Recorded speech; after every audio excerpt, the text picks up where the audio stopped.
18장 21절로 35절, 좀 긴 말씀이지만 우리 함께 오늘 주시는 말씀이니 함께 봉독하도록 하겠습니다. 신약성경 30면에 있습니다. 마태복음 18장 21절로 35절 말씀입니다. 그때에 베드로가 나와 이르되 주여, 형제가 내게 죄를 범하면 몇 번이나 용서하여 주리이까? 7번까지 하오리이까? 예수께서 이르시되 내게 이르노니 7번뿐 아니라 7번을 70번까지라도 할지니라.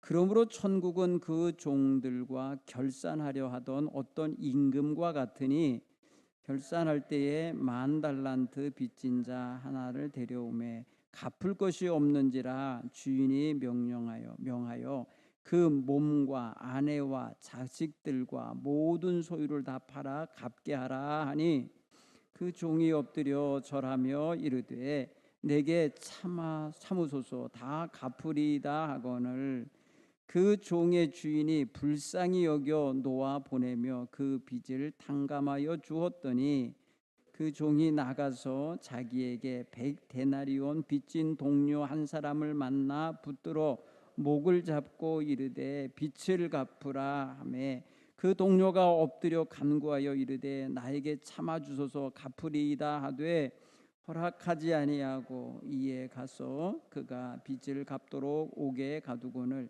그 동료들이 그것을 보고 몹시 딱하게 여겨 주인에게 가서 그 일을 다 알리니, 이에 주인이 그를 불러다가 말하되 악한 종아, 네가 빌기에 내가 네 빚을 전부 탕감하여 주었거늘 내가 너를 불쌍히 여김과 같이 너도 네 동료를 불쌍히 여김이 마땅하지 아니하냐 하고, 주인이 노하여 그 빚을 다 갚도록 그를 옥졸들에게 넘기니라. 다 같이 너희가 각각 마음으로부터 형제를 용서하지 아니하면 나의 하늘 아버지께서도 너희에게 이같이 하시리라. 아멘.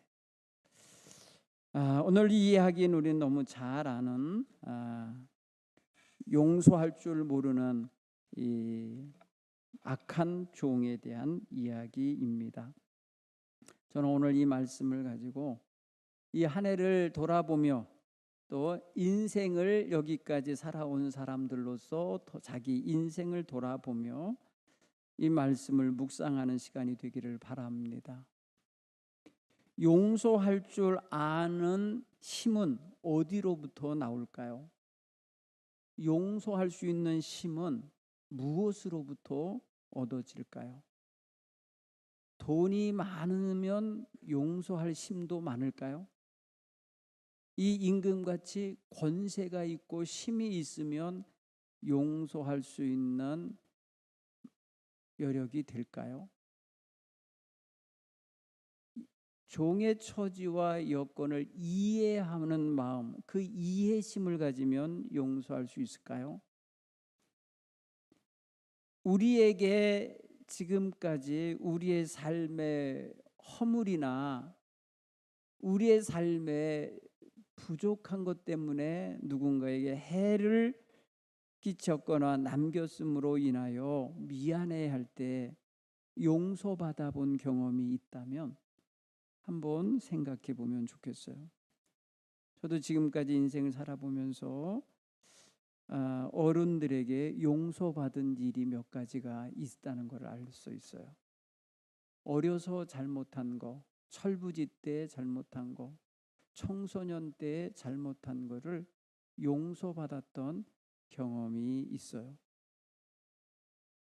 실망도 끼쳤고 상처도 주었고 손해도 입혔고 뭐 이런 결과들이 있었겠지만, 결국에는 그 상함을 받고 상처를 받고 실망하고 손해를 본 분들이 무엇 때문에 저를 용서해 주셨을까 생각을 해보게 돼요.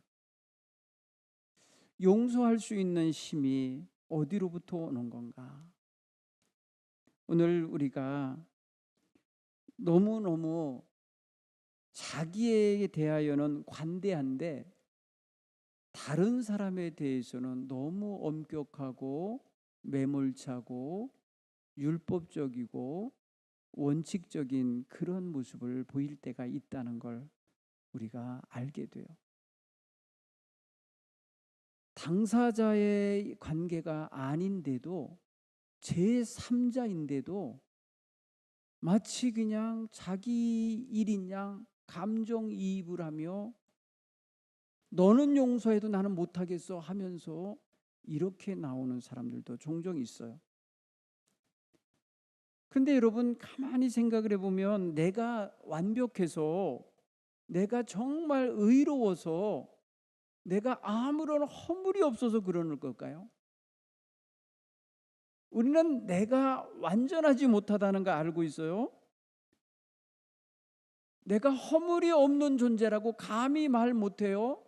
그런데도 다른 사람에 대하여 왜 이렇게도 엄격하게 되나? 특히 교회에서 우리는 다른 형제와 자매의 허물을 보면 정죄하는 습관들이 너무 강한 게 문제가 되지 않나 싶어요. 품어주셔야 되는데 율법적으로 자꾸 대하면 안 되는데 왜? 우리 다 하나님 앞에 용서받은 죄인이거든요. 우리 모두가 다 용서받아야 할 죄가 있어서 예수 그리스도가 필요한 사람들 아닙니까? 그래서 예수 그리스도 앞에 서면요 다른 사람을 정죄할 수 있는 힘이고 뭐고 다 없어져야 돼요. 여러분 남의 일이라고 해서 너무 쉽게 말하고 너무 쉽게 이렇게 정죄하는 태도를 갖는다면 오늘 우리는 그것을 그 잣대 그대로 자기에게 돌려야 돼요. 그 잣대 그대로 자기를 봐야 돼요. 그렇게 됐을 때 자기가 부끄러움이 없으면 그때 하겠다고 해도 이해는 돼요. 나는 그렇지 않으니까. 모양이 다르고 색깔이 다르고 크기가 다르고 종류가 다를 뿐이지 우리 모두는요 부끄러움이 있는 허물이 있는 인생들이라는 것을 우리는 항시 인정하고 살아야 돼. 인정하고. 여러분 완전하십니까? 완전하기를 원하겠지만 완전할 수 없는 존재인 걸 우리는 인정해야 돼요. 특별히 그리스도의 은총을 사모하며 하나님의 사랑과 은혜를 받고 사는 백성이라면 더더욱 하나님의 은혜 앞에서 사랑받은 자처럼 행동해야 돼요. 서로 사랑하며 섬길 줄 알아야 되고 형제의 허물과 부족함을 보면은 사랑으로 품어주며 마치 내 것처럼 마치 내가 허물이 있는 사람처럼 함께 울어주고 함께 덮어주며 사랑으로 돌봐주어야 할 줄 믿습니다. 용서받으면 용서받은 사람은 희망이 생겨요. 삶에 새로운 용기가 생겨요. 새로운 의욕이 생기고 나는 이제 그러지 않고 새롭게 살겠습니다 하는 결단이 생겨요. 그러면 그 사람은요 그 일로 인해서 훨씬 더 발전할 수 있는 기회가 돼요. 그런데 용서 못하는 사람, 정죄하고 있는 사람은 결코 발전이 없어요. 그 사람은 점점 더 자기를 옥죄이고 그런 태도와 굳어있는 마음가짐 때문에 성장하지 못하고 도리어 자기 모순에 빠지는 자가 돼요. 그런 면에서 오늘 우리는 용서할 줄 아는 사람이 되고 싶은 그런 열망과 마음을 갖도록 이 시간 성령님이 여러분 마음에서 역사하시기를 기도하시기 바라요. 하나님 제가 따뜻한 사람으로 서기를 원합니다. 너그럽고 넓은 마음 가진 사람 되기 원합니다.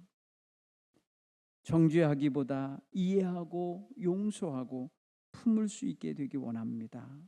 이런 마음을 가지셔야 돼요. 오늘 객관적인 이야기로 오늘 여기에 나온 것을 계산해 보면요, 한 임금 앞에 빚을 진 사람이 있는데 1만 달란트라고 하는 거액을 빚을 졌어요. 어떻게 개인이 이 정도의 빚을 질까? 오늘날 기업을 하는 사람, 대그룹을 이끌어가는 총수들은 은행권에 이 정도 빚을 질 거예요. 이게 얼마짜리 빚인 줄 아세요? 오늘날로 환산하면 5조 원이에요. 5조 원. 여러분, 개인이 5천만 원만 빚져도 힘들잖아요. 근데 이 사람 지금요 5조 원을 빚진 사람이에요. 5조 원. 여러분, 5조 원은 웬만한 사람은요 죽었다 깨어나도 갚을 길이 없어요. 이것이 하루 일당을 10만 원으로 계산할 때에 1만 달란트는요 몇 년 동안 노동을 해야 되냐? 13만 6,986년하고도 3개월. 13만 년이 더 돼. 사람이 13만 년을 살아요? 그렇게 살 수 없어요. 여러분, 5조 원이 얼마나 많은 돈인 줄 아시죠? 5조 원의 빚을 갚으려면 하루에 10만 원씩 벌어가지고 저축을 하는데 몇 년 동안 13만 6,986년 3개월 동안 한 푼도 안 쓰고 그 노동의 대가를 저축을 해야 5조 원이 돼. 그게 1만 달란트예요.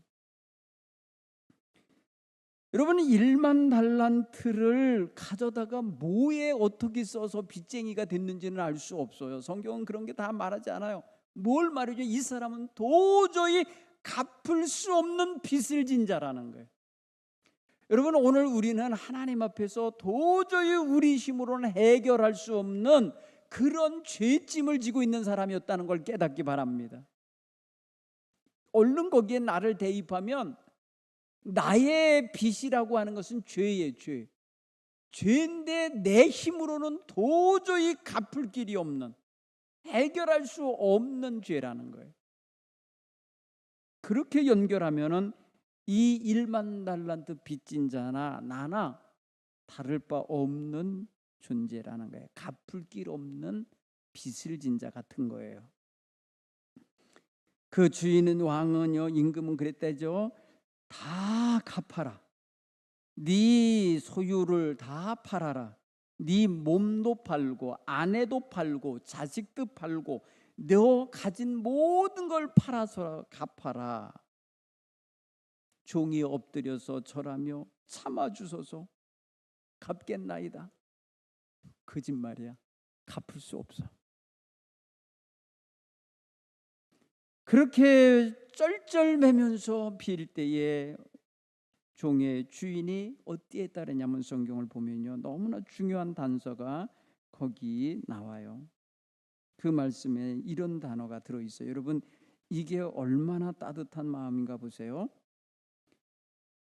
27절에 그 종의 주인이 불쌍히 여겨 놓아 보내며 그 빚을 탕감하여 주었더니, 여러분, 그 어마어마한 5조 원 가량이 되는 이 절대적 숫자의 이 돈이 이 사람으로는 도저히 갚을 길 없다라는 걸 알고 그럼에도 불구하고 참아주소서 내가 갚으리이다라고 하면서 사정을 하고 있는 그 처지를 보니까 불쌍해. 왜? 뻔하거든. 못할 게 뻔한데. 그래서 불쌍히 여겼다는 단어가 여기 여러분, 용서할 수 있는 힘은 이렇게 불쌍히 여기고 측은히 여기는 이러한 사랑의 마음이 있어야 돼요. 돈이 있다고 되는 거 아니에요. 이해심이 넓다고 되는 게 아니에요. 권세가 있다고 되는 게 아니에요. 측은히 여기며 불쌍히 여기며 사랑으로 대할 수 있는 마음이 있어야 용서도 가능한 거예요. 사랑하는 성도 여러분, 그런데 이 사람 용서받고 은혜받고 나오다가 자기의 동료가 자기에게 100데나리온 빚을 졌는데 못 갚고 있었어요. 그 100데나리온은 5조 원에 비하면 너무너무 작은 거예요. 한 달 열흘, 3달 열흘치만 저축을 하면 갚을 수 있는 돈이에요. 1,000만 원 정도 돼요. 1,000만 원 많죠. 요새 우리 서민들 1,000만 원 큰 돈이죠. 그렇게 한 푼도 없는 자 입장에서는 1,000만 원이 크니까 멱살을 잡고 가서 너 나에게 빚진 거 갚아, 이렇게 하면서 갚을 길 없는 이 사람을 목덜미를 잡고 끌고 가서 감옥에 가뒀다는 거예요. 사실 5조 원대 1,000만 원은요 5천만 내 차이라는 거예요. 5천만 차이, 5천만 배 차이예요. 사실 자기는 5천만 배나 더 많은 탕감을 받고 용서를 받은 자면 그 5천만에 하나 정도는 이웃에게 줄 수 있어야 되는 거 아니에요. 그런 불쌍히 여기는 마음을 받아서 용서를 받았으면 너도 네 동료를 불쌍히 여기는 것이 마땅하지 아니하느냐. 오늘 하나님은요 우리에게 이런 조건을 가지고 이런 기준을 갖고 말하는 거예요.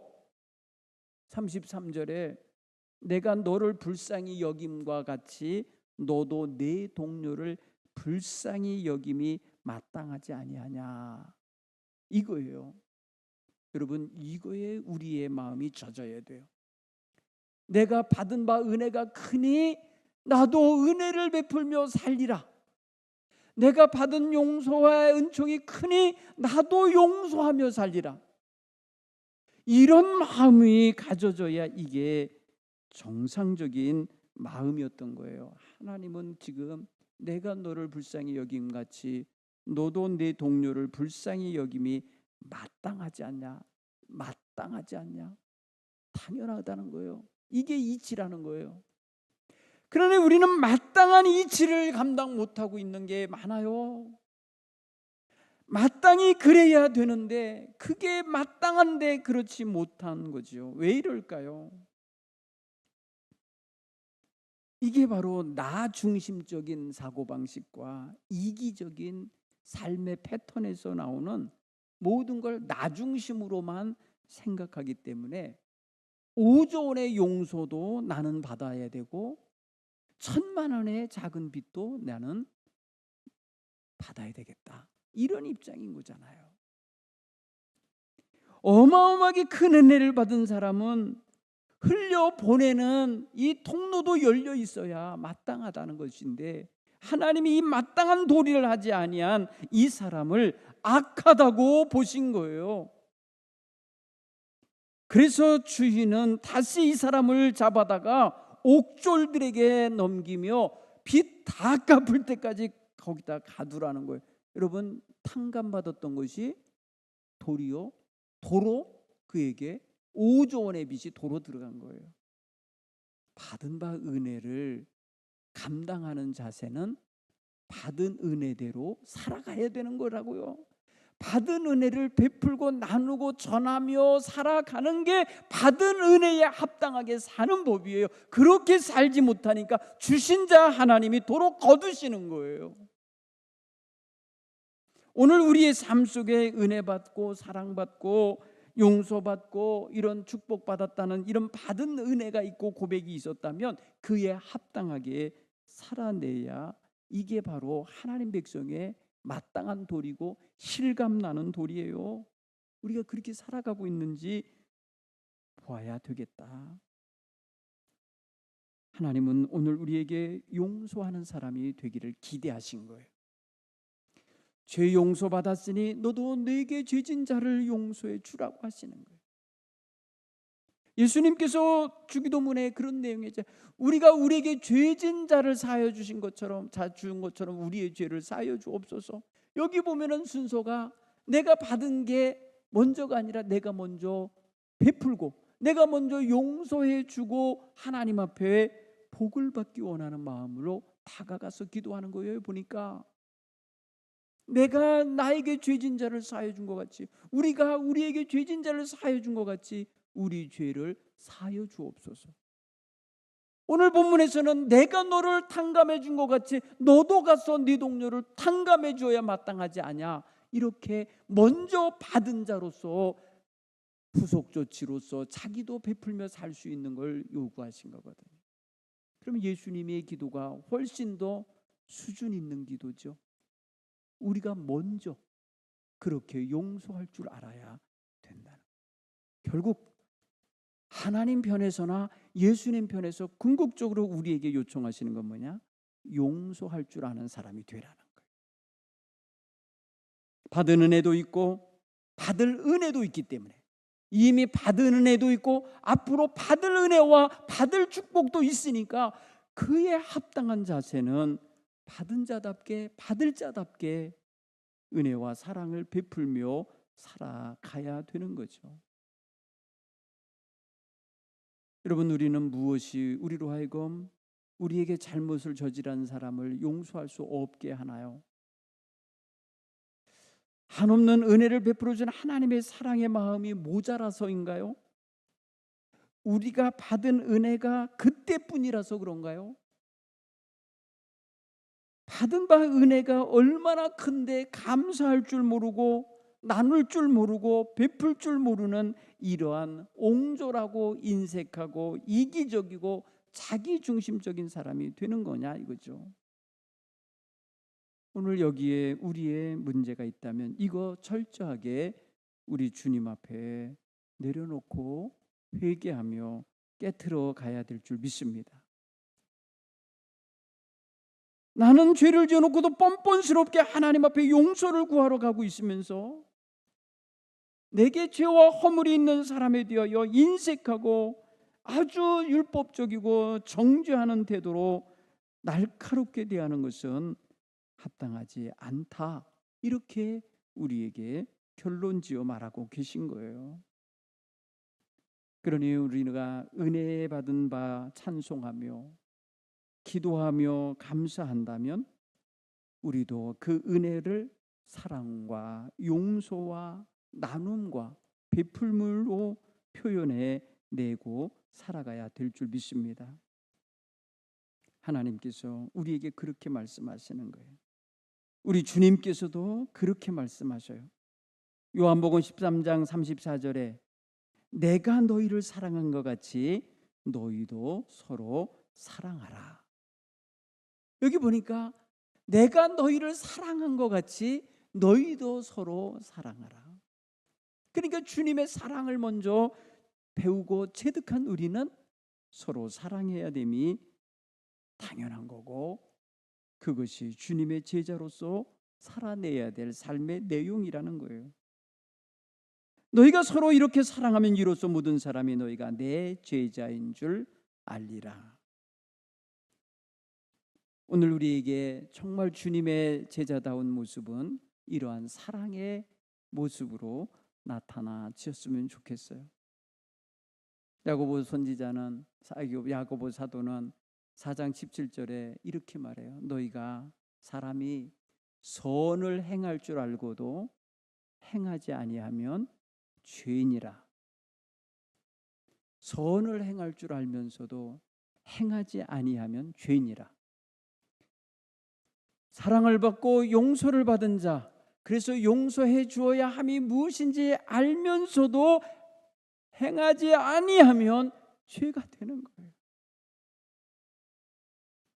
그래서 우리는 주님께로부터 받은 바 은혜요 말씀을 우리의 삶에 적용한다고 할 때에 우리는 주님께서 오늘 이 이야기를 통해서 가르치시는 것처럼 내가 너를 불쌍히 여김같이 너도 네 동료를 불쌍히 여김이 마땅하지 아니하냐. 사랑하는 성도 여러분, 용서하며 사시기 바랍니다. 정죄하지 마시고 용서하며 사랑으로 품어주며 살길 간절히 축원합니다. 이런 마음을 가지고 주님을 기다려야 돼요. 이 대림절에 우리가 주님을 기다린다고 할 때에 인색하고 이기적이고 정말 율법적이고 차갑고 자기중심적인 마음으로 드글드글한 그런 상태로 주님을 맞이하겠다고요? 그거는 우리가 굉장히 주님과 빗나가 있는 모습이에요. 우리의 삶에서는 받은 바 은혜, 사랑, 주님의 용서와 그런 축복이 그대로 반영되어지고 드러나지고 향기로 빛으로 나타내져서 우리 주님 와서서 보셨을 때에 네가 참 잘하고 살고 있었구나, 네가 나를 드러내며 살고 있었구나, 네가 내 향기를 바라고 살았구나, 네가 내 사랑을 그대로 전하며 살았구나 하며 칭찬하실 수 있지 않겠습니까? 여러분, 교회보다 더 좋은 데가 어디 또 있나요, 여러분? 저는 교회만 살아서 모르겠는데 어떤 사람들은 아유 목사님, 교인들이요 뭐 하나 엉키면요 풀지도 않아요. 우리는요 포장마차 가서 그냥 바로 풀거든요. 그러더라고. 교인들은 안 푼대. 세상에 사랑이라는 말은 그렇게 많이 쓰는데 어쩌면 사랑의 용서는 그렇게 인색할 수 있냐는 거죠. 그러지 말아야 돼요. 물론 상대방에 대한 기대가 있어서 너만큼은 그러면 안 돼, 너만큼은 그래서는 안 됐기 때문에 내가 용서할 수 없어, 뭐 이러는 정죄하는 마음이 있을 수 있죠. 아니에요. 긍휼히 여기셔야 돼요. 불쌍해요. 그 사람도 굉장히 약한 거였어요.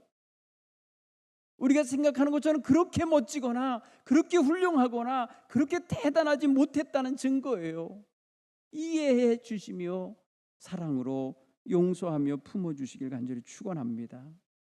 우리가 용서하지 못하는 마음에는 몇 가지 방어 기제가 있어요. 첫째는 자기 보호 본능이 거기 작용하는 거예요. 자기 보호 본능에 충실한 거예요.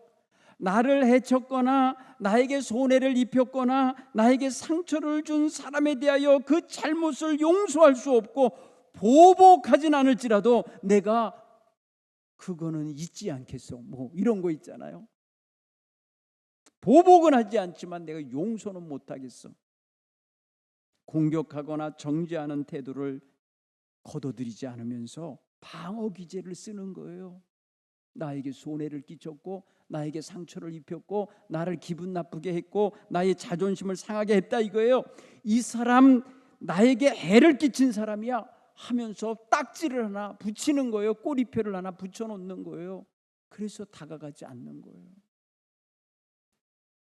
수십 년을 같은 선교회에 있었고 같은 교회에 몸담고 있었는데 이런다고 하면은 이 사실을 알면 얼마나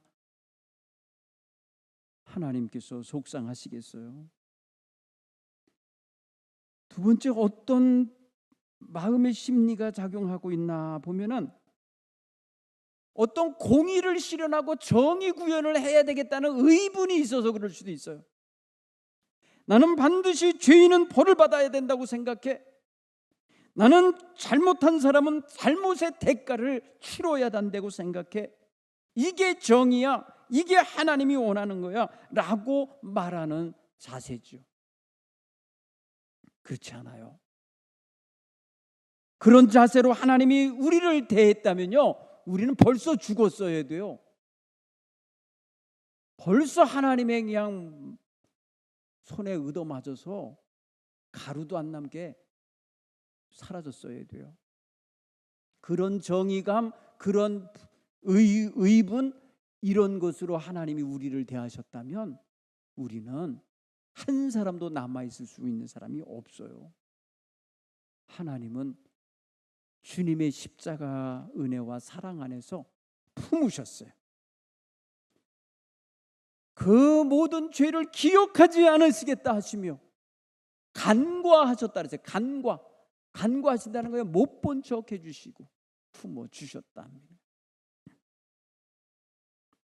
사랑하는 성도 여러분, 타인의 잘못을 지적하며 판단할 때에 상대적으로 자기는 정의롭다고 생각하는 거예요. 자기는 정의 편에 올라가 있는 거고 상대방은 불의 편에 있는 걸로 갈라놓은 거예요. 그리고 죄를 지은 사람보다 자기가 우위에 있다고 생각하는 거예요. 교만함이죠.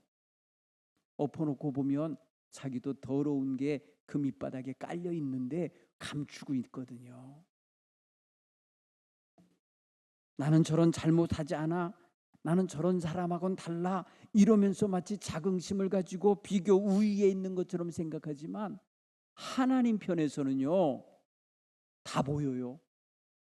그러니 그런 자세에 내려놓으셔야 돼요.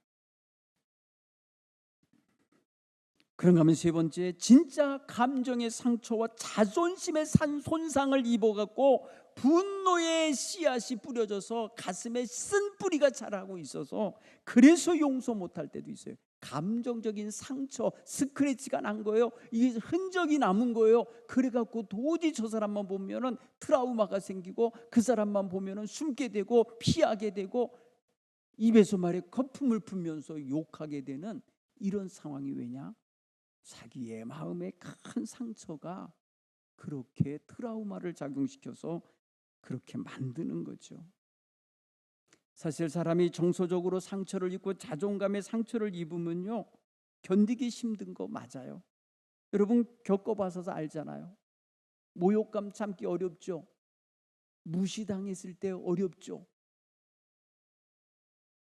아무 이유 없이 손해받고 아무 이유 없이 속임당했고 이용당했다고 했을 때 얼마나 자존심이 상하고 속상하십니까? 그럴 수 있어요. 충분히 이해는 되지만 하나님은 그러나 그 마음을 가지고 용서 못하는 사람으로 남기를 원치 않으셔요. 그 사람과 너 문제는 그렇고 너랑 나는 달라.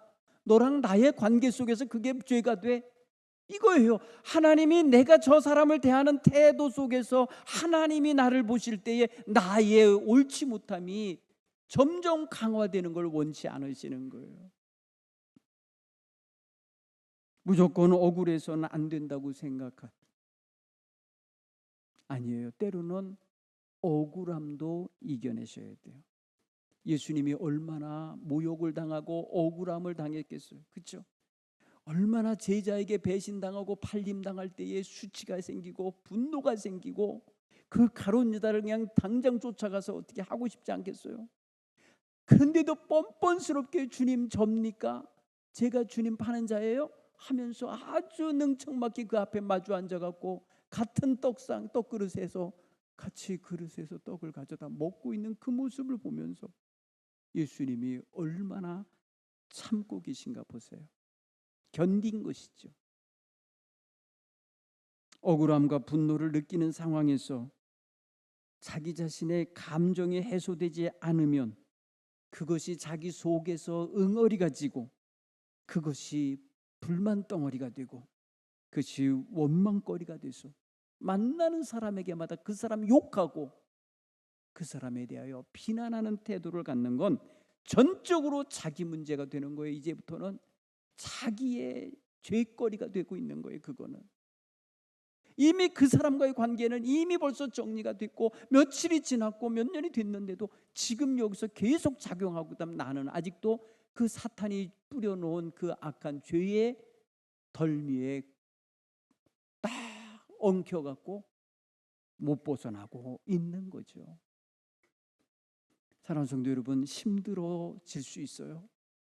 용서하지 못할 때에 가장 힘든 건 자기 자신이에요. 저 사람은 다리 뻗고 자는데 나는 웅크리고 자는 게 돼버리는 거예요. 용서를 해야 돼요. 내려놓을 줄 알아야 돼요. 그게 그리스도의 십자가의 마음입니다. 주님은 십자가에서 자기를 죽이는 자들을 위해서 기도하시잖아요. 주여 저들의 죄를 저들에게 돌리지 마옵소서. 저들이 하는 일을 저들이 알지 못하나이다 하면서 그들을 위해서 측은지심을 가지고 기도하시는 거 보세요. 이제 성탄절을 맞이하는 우리들 마음에 주님을 어떤 마음에 모셔야 되겠어요? 이 마구간 같은 용서하지 못하는 마음속에 주님이 오시려면 어떻게 돼야 되겠어요? 내 속을 열어서 내 속의 부족함과 내 속에 더럽고 추하고 정말 진물이 질질 흐르고 있는 이 모습이 치유되어야 되지 않겠어요? 여러분, 마구간이 딴 데가 아니에요. 우리의 죄 많은 심령이 마구간 같은 데 아닙니까? 거기 주님이 오셔야 돼요.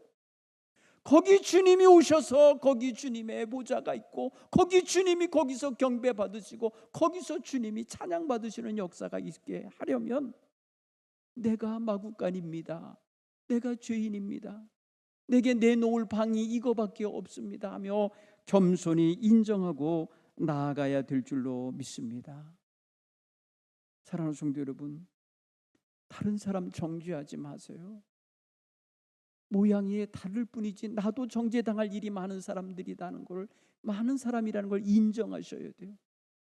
그러니 피차 주님 안에서 겸손하게 주여 나를 용서해 달라고 기도하는 그 모습 가지고 주여 저 사람의 마음도 위로해 주옵소서 하고 그 상처받은 영혼을 위해서 기도할 수 있어야 될 줄로 믿습니다. 너희가 남을 용서하면 너희 하늘 아버지께서도 너희를 용서하시리라. 마태복음 6장 14절에 예수님의 산상설교 가운데 이 고귀한 내용이 들어있어요.